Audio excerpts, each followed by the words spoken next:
आप वो एक्टर हैं जिन्होंने 38 सालों के बाद ये कर दिखाया है। आई थिंक लैंडमार्क और बहुत ही इमोशनल मोमेंट था कल। सब लोगों के चेहरे पर तो वो बात आई गई थी कि is this that feeling of normalcy. 2001 का पार्लियामेंट अटैक तो एक उसके तरफ से किए गए टेरर अटैक का वो क्लाइमेक्स था। ना ही उसके हाइट का किसी को इतना पता था, ना उसकी कोई फोटो थी। आमने सामने की मुठभेड़ हुई और उस मुठभेड़ में वो हम लोगों ने उसको और उसके साथी दोनों को मारा। आई थिंक मैं कभी एक्टिंग में घुसना नहीं चाहता था। कॉलेज के बाद भी ये कभी सपना नहीं था कि मैं एक्टिंग में इस प्रोफेशन में आऊँगा। फिक्शनल तो मैंने बहुत सारे कैरेक्टर्स प्ले किए हैं, लेकिन इसमें जो मज़ा है जब आप एक रियल लाइफ कहानी को दर्शाते हैं स्क्रीन पर, इसमें एक अलग ही मज़ा है। एग्जैक्टली इनकाउंटर के बाद तो मतलब जान बचेगी कि नहीं बचेगी ये क्वेश्चन मार्क था। शहीद होते या खोपड़ी फटी है, उस खोपड़ी को लपेट के ले जाते, इस टाइप के कितने इंसिडेंट थे जिसको हमने खुद हैंडल किया। तो दूसरा था कि नहीं, हाथ हमारा शायद नहीं बचेगा, वो रात को ही मन में आ गया था कि एम्प्यूट हो जाएगा। इमरान, आवारापन 2 अगले साल 3 अप्रैल को रिलीज हो रही है फिल्म जन्नत पे। होपफुली अगर वो स्क्रिप्ट लॉक हो गई तो you will get that good news also, लेकिन फिलहाल तो सिर्फ आवारापन 2। नमस्कार, मैं हूं दिव्या कोचर और आप देख रहे हैं TV9 भारतवर्ष। 38 सालों के बाद कश्मीर की सरजमी पर एक फिल्म का प्रीमियर होता है। प्रीमियर में कई तादाद में BSF के जवान तो होते ही हैं, साथ ही लोकल कश्मीरीज भी इसमें हिस्सा लेते हैं। मैं बात कर रही हूँ ग्राउंड जीरो की। ग्राउंड जीरो कश्मीर तो है ही, साथ ही ये फिल्म है।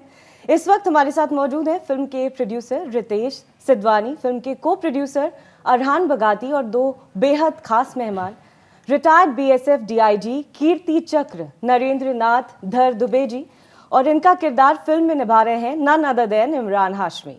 Welcome to TV9। Thank you. Imran, सबसे पहला सवाल मेरा आपसे कि आपने इतिहास रच दिया है। आप वो एक्टर हैं जिन्होंने 38 सालों के बाद ये कर दिखाया है। ये अपने आप में कैसी फीलिंग है? वो एक बहुत ही आई थिंक लैंडमार्क और बहुत ही इमोशनल मोमेंट था कल।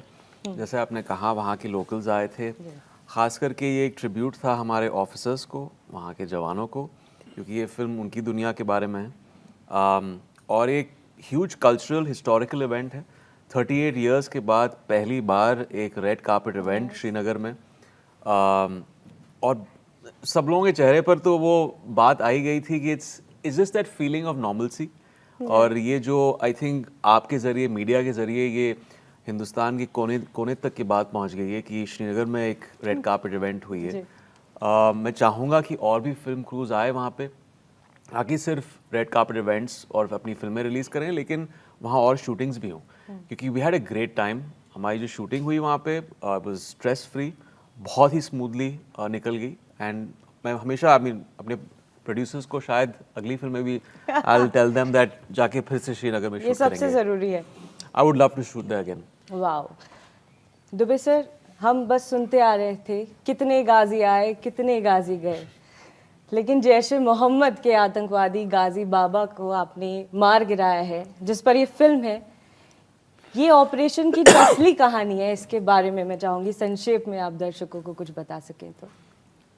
ये ऑपरेशन बेसिकली एक भारत के जो most wanted terrorist of that era, जिसने भारतीय संसद पे दिन दहाड़े हमला कराने की हिमाकत की, और दिल्ली कैपिटल में, वो भी जबकि सत्र चल रहा है पार्लियामेंट का।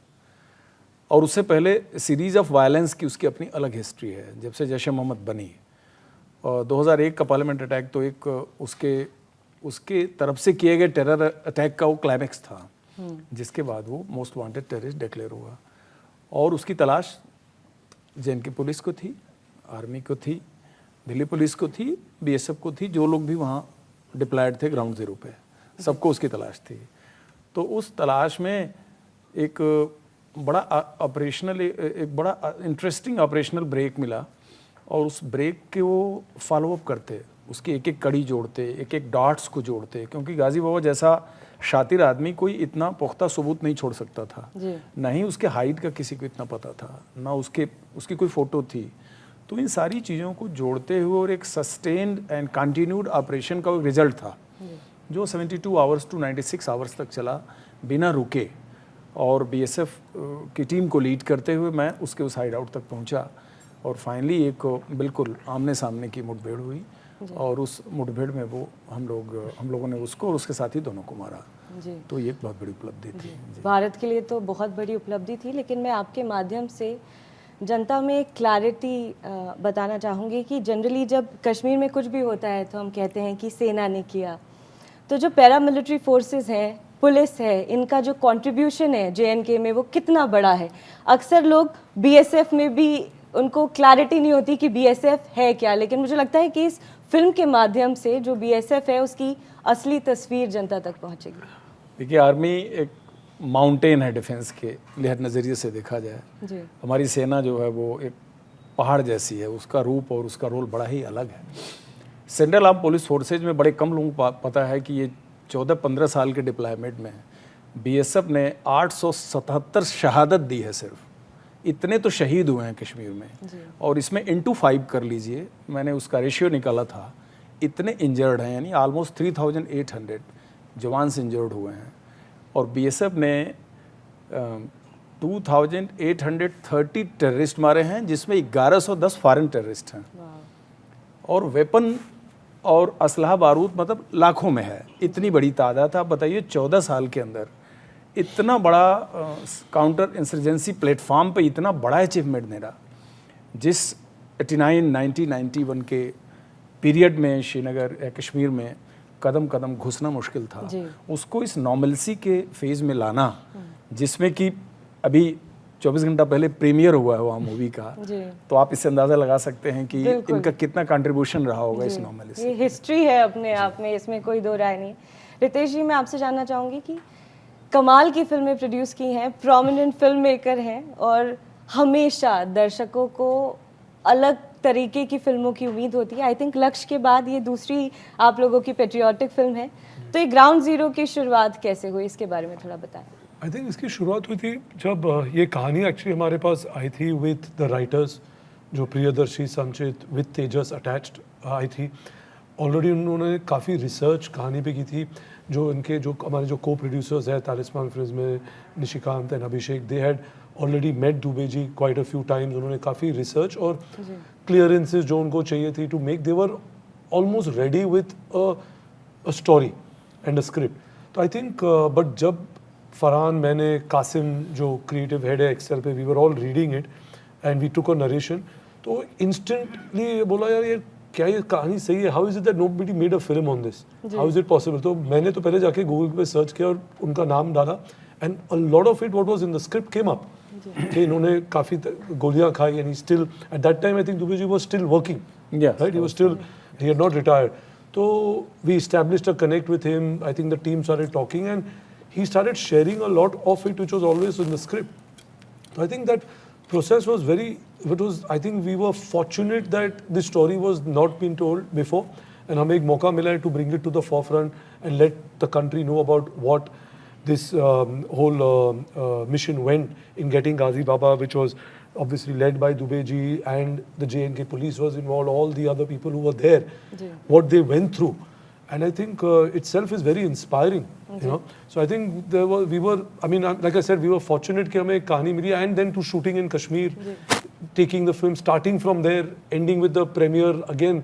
So literally मैं तो कह रहा हूँ कि because of Arhan and everything, red carpet was rolled out when we went to shoot 2 years ago, and the red carpet was rolled out last night for the first public viewing. जी, अरहान, जैसे कि रितेश जी ने भी जिक्र किया कि कितना मुश्किल तो मैं नहीं कहूँगी, लेकिन 500 लोगों को लाना लॉजिस्टिक्स के हिसाब से, और कश्मीर जैसी जगह में इतने बड़े क्रू के साथ शूट करना, मुझे लगता है अधिकांश फिल्म कश्मीर में शूट हुई है, या कोई और लोकेशन भी थी फिल्म की?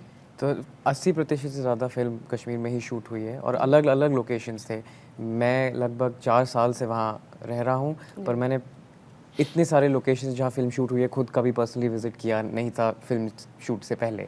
तो अलग अलग लोकेशंस थी, बट चैलेंजेस मेरे लिए पर्सनली ज़्यादा थे क्योंकि मेरी फर्स्ट फिल्म है। बट अदर देन दैट, सरकार का सपोर्ट, पुलिस का सपोर्ट, बीएसएफ का सपोर्ट, सबका पूरा सपोर्ट था, एडमिनिस्ट्रेशन का सपोर्ट। ऑनरेबल लेफ्टिनेंट गवर्नर ने डे 1 से इस फिल्म को सपोर्ट किया था, तो उसकी वजह से हमें एडमिनिस्ट्रेटिव चैलेंजेस कश्मीर स्पेसिफिक बिल्कुल भी फेस नहीं किए। पर जो पर्सनल चैलेंजेस थे, मेरे न्यू फिल्म था, बॉलीवुड प्रोडक्शन आ रही है, दैट वाज न्यू, एंड इसलिए it was a learning curve for me personally, but I think from a challenging perspective it was more rewarding than challenging. I am sure. Aran, आप खुद भी कश्मीरी हैं और जैसे कल हम प्रीमियर की बात कर रहे थे, तो वहाँ के जो यंगस्टर्स हैं उनमें वो जोश नज़र आ रहा है फिल्मों के प्रति। क्या लगता है कि अब कश्मीर के लोग भी बॉलीवुड में हिस्सा लेने के लिए बेचैन हैं और हमारे देश का नाम रोशन करेंगे? बिल्कुल, इनफैक्ट ग्राउंड ज़ीरो में भी हमने लोकल कास्टिंग क्रू को कास्ट किया हुआ है एंड प्रोमिनेंट रोल में। तो एंड कल आप प्रीमियर में भी अगर आप वीडियोस देखेंगे, बहुत सारा जोश था, बहुत सारे यंग लोग आए थे, यंग आर्टिस्ट आए थे सपोर्ट करने फिल्म को, सपोर्ट करने क्रिएटिविटी को। तो I think this is a step in a positive direction and the young people in Kashmir are going to be very, very happy and empowered with a step like this. Lovely. Imran, मुझे footpath से आपका अभी तक का पूरा सफ़र लगातार याद है और बहुत ज़्यादा ग्रे शेड इमरान ने किए हैं और बखूबी किए हैं। मुझे लगता है कि इमरान हाशमी के पास कभी भी ऐसी कोई स्क्रिप्ट नहीं आती जो बिल्कुल नॉर्मल या साधारण इंसान की है। अक्सर यही हुआ है। जी, हमेशा। फुटपाथ से लेकर ग्राउंड ज़ीरो की जो जर्नी है इमरान की, वो कैसी रही? आई थिंक बहुत ही अच्छी लर्निंग एक्सपीरियंस रही है। आई मीन एक ऐसे एक्टर जो आई थिंक मैं कभी एक्टिंग में घुसना नहीं चाहता था। कॉलेज के बाद भी ये कभी सपना नहीं था कि मैं एक्टिंग में इस प्रोफेशन में आऊँगा। मुझे कुछ और करना था। तो मैं हमेशा कहता हूँ कि मैंने ये प्रोफेशन नहीं चुना है, प्रोफेशन ने मुझे चुना है। और एक कह सकते हैं एक अच्छा एक्सीडेंट था 2003 में जब मेरी पहली फिल्म की शुरुआत हुई। और it's been a great experience. I think हाँ, किसी भी प्रोफेशन की तरह उतार चढ़ाव होते हैं, सीखने को मिलता है, अच्छे कोलैबोरेशंस होते हैं, बहुत सारे अच्छे रिलेशनशिप्स बने हैं और एक क्रिएटिव प्रोसेस जो मैंने डिस्कवर की पहली फिल्म से लेकर अब तक, ये प्रोसेस जहाँ आप एक कैरेक्टर को पढ़ते हैं स्क्रिप्ट पे, पेपर टू सिनेमा स्क्रीन तक वो जो एक सफ़र रहता है, दैट्स मैजिक। और यही एक चीज़ मेक्स मेक्स एवरीथिंग वर्थवाइल।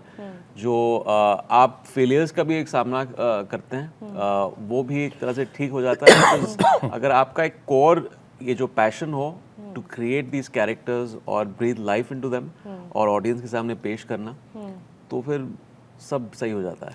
लेकिन ये जो नॉन फिक्शनल फिल्म से नॉन फिक्शनल फिल्म करना, ये क्या थोड़ा एक्स्ट्रा डिफिकल्ट होता है? डेफिनेटली होता है। आई थिंक डिफ़िकल्ट नहीं कहूँगा। आई थिंक हर रोल में खुद में एक चैलेंजेस रहती हैं। बस आपको सिर्फ क्लियर होना पड़ता है कि इसमें आप किसी की असली निजी ज़िंदगी आप स्क्रीन पर डाल रहे हैं, एक रियल लाइफ इवेंट को डाल रहे हैं। तो उसमें एक जो रिसर्च होता है, जो एक, क्योंकि सिनेमा एक बहुत ही एक परमानेंट चीज़ होती है, आप किसी की ज़िंदगी को डाल रहे हैं, किसी की उनकी फैमिलीज़ देखने वाली हैं, वो देखने वाले हैं, तो वो उसमें रीटेक नहीं होता है। उसमें आपका जो प्री प्रोडक्शन का वर्क होता है। और थैंकफुली इस फिल्म में जो मुझे एक सपोर्ट सिस्टम मिला, एक्सेल मूवीज़ का, तेजस का, इन्होंने बहुत सारा ग्राउंड वर्क पहले कर लिया था। और फिर मेरा इनके साथ इन टच रहना, दुबे जी के साथ, बीएसएफ के ऑफिसर्स के साथ, बीएसएफ की फैसिलिटी ने जो हमें एक तरह से सपोर्ट सिस्टम दिया है इस फिल्म में, उसके वजह से आई थिंक ये जो जनरली एक चैलेंजिंग चीज़ होगी वो एक तरीके से आसान होगी हमारी फिल्म में। बट आई थिंक अगर आप मुझसे पूछें तो ये ज़्यादा फुलफिलिंग चीज़ होती है। फिक्शनल तो मैंने बहुत सारे कैरेक्टर्स प्ले किए हैं, लेकिन इसमें जो मज़ा है जब आप एक रियल लाइफ कहानी को दर्शाते हैं स्क्रीन पर, इसमें एक अलग ही मज़ा है। इमरान, इस फिल्म से पहले कश्मीर जाना हुआ आपका? नहीं, इससे पहले नहीं गया था। मैं पहली बार श्रीनगर में ग्राउंड ज़ीरो के लिए गया। तो मैं कहूँ कि 5 अगस्त 2019 के कश्मीर, मतलब अब जो कश्मीर है, नया कश्मीर, क्योंकि मैं आपसे सवाल तो कर नहीं सकती कि पहले और अब के कश्मीर में क्या अंतर है, ये मैं इनसे सवाल करूंगी। लेकिन कैसा लगा आपको? बहुत अच्छा लगा। आई थिंक वहाँ के लोग, जिस तरह की हमारी शूटिंग रही है, कल का जो इवेंट रहा है, I think it's been a very emotional journey. Srinagar में जाके शूट करके, वहाँ के लोगों से मिलकर, वहाँ एक पूरा जो शूटिंग का माहौल है और इतनी खूबसूरत जगह है, एक से एक जो वहाँ पे लोकेशंस हैं, अगर आप जाके शूट करें तो ऐसी भी कोई लोकेशंस दिखाई हैं जहाँ पर नॉर्मली टूरिस्ट नहीं जाते? कुछ अलग बहुत सारी ऐसी स्काउट की हैं तेजस ने। तेजस आपको, अगर आप उनसे बात करेंगे तो बहुत सारी ऐसी स्काउट की हैं, रेकी की हैं, जो आम जनता को पता नहीं है, जो टूरिस्ट को भी नहीं पता है। जी, जैसा कि जो मैंने सवाल इमरान से पूछा, अब मैं आपसे सवाल पूछूंगी कि नया कश्मीर कैसा है? जब कश्मीर हम लोग गए थे पहली बार, तो तब 1960, 62, 65 की कहानियाँ सुना करते थे फिल्म के बारे में। यानी उस ज़माने में फिल्में बनती थी, वो कश्मीर पे बनती थी, 70s 80s का एग्जैक्टली। तो जब हम हमने वहाँ पर अपना कदम रखा तो हमें लगा अच्छा पहले ऐसा होता था, पहले फिल्म भी बनती थी, क्योंकि जो फिल्म हम देख रहे थे वो तो बड़ी ख़राब थी। और उतने साल काम करने के बाद आज 2025 में ऐसी सिचुएशन आएगी कि इतना स्मूथ गोइंग एक ऐसा प्रोजेक्ट, ऐसी थीम जो कि टेररिज्म से जुड़ी हुई है, वो एक मुकाम तक पहुंचेगी, ये भी हम देख रहे हैं। तो मैं उस दोनों ही आप समझिए कि कालखंड के सेंटर में खड़ा होकर चीज़ देख रहा हूँ। तो ये कंक्लूज़न निकाल पा रहा हूँ कि नॉर्मलसी इस लेवल तक आ गई। और ये भी धन्यवाद दे रहा हूँ वहाँ के लोगों का और आवाम का कि वो आज के दिन में ये चीज़ एंजॉय करते हैं, क्योंकि वहाँ तो सिनेमा हॉल इतने ज़्यादा थे। पहले लोग बहुत फिल्में देखते थे, लैंडमार्क फिल्म्स कश्मीर में बनी हुई हैं उस ज़माने में, कि हम लोग जब ग्रो कर रहे थे तब उन लोगों को फिल्म देखते थे और फिल्म के ज़रिए ही कश्मीर को देखते थे, क्योंकि कश्मीर असल में तो जा नहीं सकते थे। जी। रितेश, अब आपने कूच कर दिए बाकी डायरेक्टर्स प्रोड्यूसर्स के लिए कि अब जाओ कश्मीर और फिल्म बनाओ। I mean, I think I would hope so कि नेक्स्ट टाइम जब कोई फिल्म की, मैं शूटिंग पे तो नहीं जाऊंगा और किसी के फिल्म पे, बट अगर कोई प्रीमियर पे इनवाइट करेगा, हम सब अब इनवाइट करेंगे तो हम सब जाएंगे। तो that's the hope. And not only that, I think एक होप है कि through ground zero and through the experience of shooting there and how wonderful the people are, how hospitable they are, hopefully we'll have international films wanting to come and shoot, because जो कश्मीर की जो landscape है is unimaginable about what you can get there. So I think we need to get the world to know that Kashmir is open for you to come and work there and explore it. I'm sure. Arhan, मेरा एक आपसे आखिरी सवाल है कि क्यारी का जो आपका इनिशिएटिव है, ये कश्मीर की दशा और दिशा को बदलने की ओर है, क्या सफलता मिली है इससे अभी तक? तो हम अप्लाइड रिसर्च करते हैं डेवलपमेंटल टॉपिक्स पर, एंड बहुत सारी टॉपिक्स है। रिसेंटली हम एक एप्पल्स पे काम कर रहे हैं, तो $2 बिलियन इंडस्ट्री, एंड उसमें एफिशिएंसीज इनएफिशिएंसीज बहुत है, और जो हम रिसर्च कर रहे हैं होपफुली उससे हम स्मॉल फार्मर्स के लाइफ्स को चेंज कर पाए और इम्पैक्ट कर पाए in a positive direction. Wonderful. Imran, Awarapan 2 बता दीजिए, बहुत इंतजार है, पर्सनल क्वेश्चन है। अगले साल 3 अप्रैल को रिलीज हो रही है फिल्म, तो ये आपको 1 confirmation साल है? तक वेट करना पड़ेगा उसके लिए। मैं अगले महीने शायद जाके शूटिंग उसके अलावा और जन्नत और बाकी के अगर जन्नत पे होपफुली अगर वो स्क्रिप्ट लॉक हो गई तो you will get that good news also, लेकिन फिलहाल तो सिर्फ आवारापन 2। जी। एक आखिरी सवाल कर लूँ मैं प्लीज़। वो जो इंसिडेंट है आपका, जब ऑपरेशन के दौरान आपकी जान बची, वो इंसिडेंट अगर आप बता दें तो। जान बची कि मतलब ये कह लीजिए कि जैसे एग्जैक्टली इनकाउंटर के बाद तो मतलब जान बचेगी कि नहीं बचेगी ये एक क्वेश्चन मार्क था। थोड़े ख्यालात भी, ख़राब ख्यालात भी मन में आए, क्योंकि लोगों को गोलियां लगते और लोगों को शहीद होते, या खोपड़ी फटी है उस खोपड़ी को लपेट के ले जाते, इस टाइप के कितने इंसिडेंट थे जिसको हमने खुद हैंडल किया। अब वो हमारे ऊपर पड़ा, बट एक बड़ा प्लस पॉइंट था कि मैं उस समय इस पोजीशन में था कि मैं खुद को संभाल सकता था। तो बाद की जो जर्नी रही वो अगले दिन जब हमें एहसास हुआ नहीं हम बच गए, तो बच गए तो एक तो फर्स्ट फीलिंग आती ही है कि नहीं बच गए, मतलब अब बचे रहेंगे टाइप। तो दूसरा था कि नहीं, हाथ हमारा शायद नहीं बचेगा, और रात को ही मन में आ गया था कि एम्प्यूट हो जाएगा। तो हाथ भी बहरहाल तो बचा दिखा। और जब आप एक सक्सेस स्टोरी सुनते हैं, जब आपको अचीवमेंट के बारे में बताया जाता है कि अच्छा ये हुआ फाइनल रिजल्ट और ये इस शेप एंड साइज़ का ये सक्सेस है, तो तकलीफ़ और जो आपके साथ इतनी परेशानियां आई हैं वो बहुत, उसका वैल्यूम बहुत कम हो जाता है। आप फिर सक्सेस को जीते हैं, एडमिरेशंस को जीते हैं, लोगों के अप्रिशिएशन को जीते हैं। Thank you so much and all the very best, and we are so happy Ritesh कि आपने इमरान को चुना और ये फिल्म एक्सेल एंटरटेनमेंट के थ्रू आ रही है। Thank you so much and all the very best. Thank you.